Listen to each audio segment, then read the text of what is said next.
I'm Whitney Isbell, and I'm an 8th grade science teacher in the Birdville Independent School District.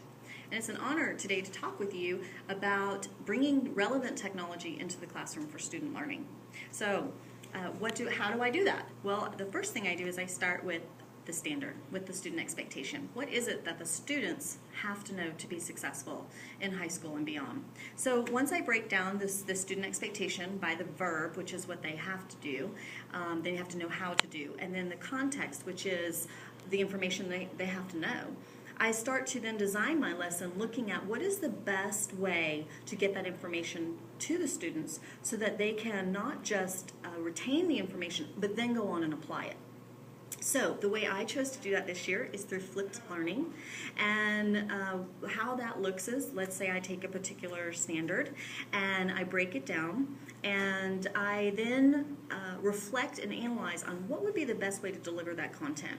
So whether that's through a video, whether that's through an education through an iPad app, whether that's through a slide share, it just depends on what's the best way to deliver that information. So a typical day in my classroom would look like this.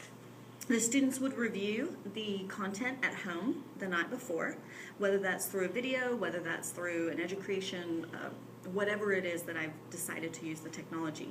And then while they're getting that content, they're also completing online through a Google document information regarding kind of the what of their learning. They're summarizing, and then they're also asking questions, and I do teach those higher level questions.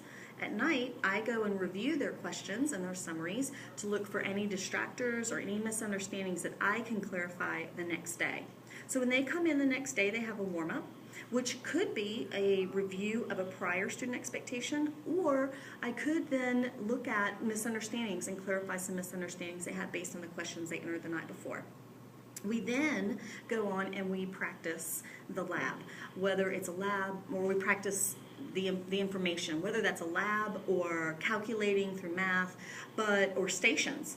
And the kids, while I am working around the room assessing their learning in a formative style, they are able to actually have that one-on-one, which I could never give them if I was trying to deliver that content in a 45-minute class period with 35 kids in a class. And so the really amazing thing that I've discovered about flipped learning this year is that it lends itself so beautifully to differentiation. So when I have kids in a class, they're coming from all kinds of academic backgrounds. They're coming from all levels of learning, and with the flipped learning, they're able to go back, they're able to review.